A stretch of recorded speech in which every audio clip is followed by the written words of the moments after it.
Hi, and welcome to the Senator Chuck Allen EduPod. I'm Eric Joppi, recording artist and auction committee member, and we're very excited about the Contemporary Art Auction in 2010, benefiting the Senator Chuck Allen Scholarship Fund. Several works have been generously donated by noted galleries and artists for 2 live auctions. The Memorial Scholarship Fund will aid students of color in Connecticut, New Jersey, and New York studying accounting, law, urban policy, and public administration. These students will serve in the public realm just as Chuck Allen did. He served in Connecticut politics for over 26 years and died February of '08 after a long battle with cancer. I'd now like to invite you to a conversation with Latoya Ruby Frazier, accomplished photographer, whose works will be offered in our benefit auction, and artist consultant, fund chair, Todd Roulet, as they discuss the new museum exhibit, photographs of Latoya Ruby Frazier.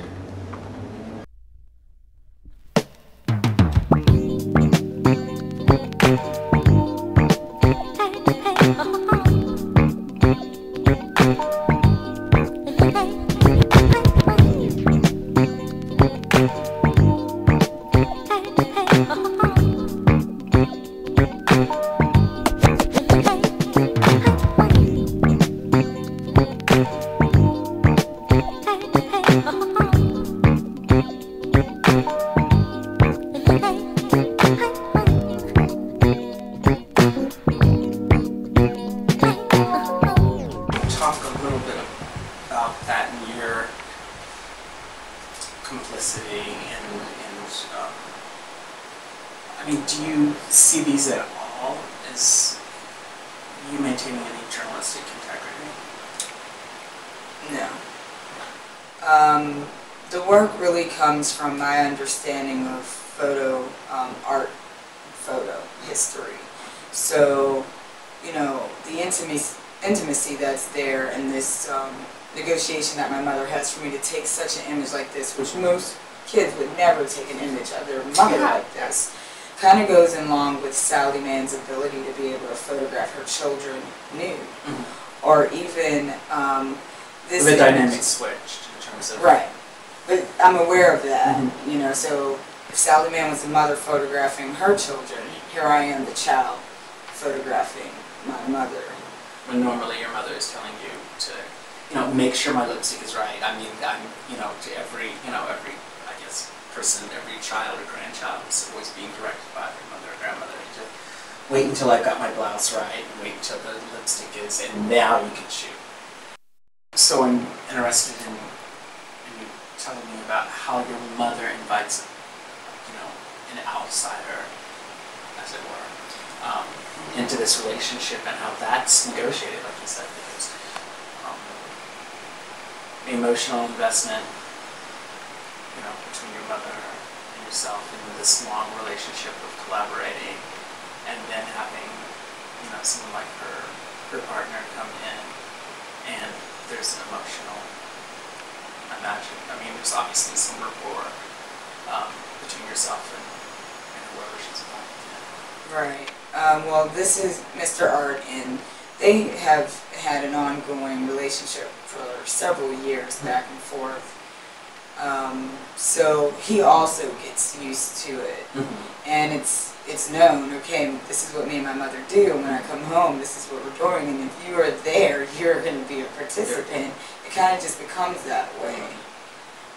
There was always this absence of the male figure in my work because my real father's not there. Mm-hmm. I didn't grow up with the rest of my siblings because my grandmother raised me, so it became important for me as an artist building this body of work to start to indicate the male, whether it's one of my mother's friends or if it's her boyfriend.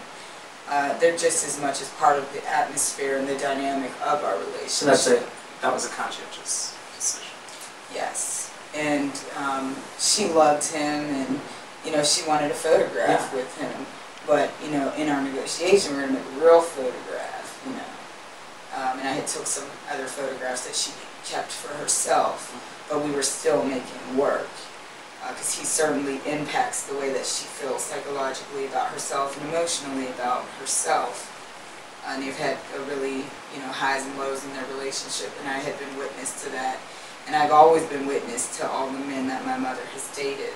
And it's a very important aspect of the work, because one of the main reasons why she wanted me to start to photograph her was so I would start to understand this is who she was then and this is who she is now. And yet this is her only significant partner that we see.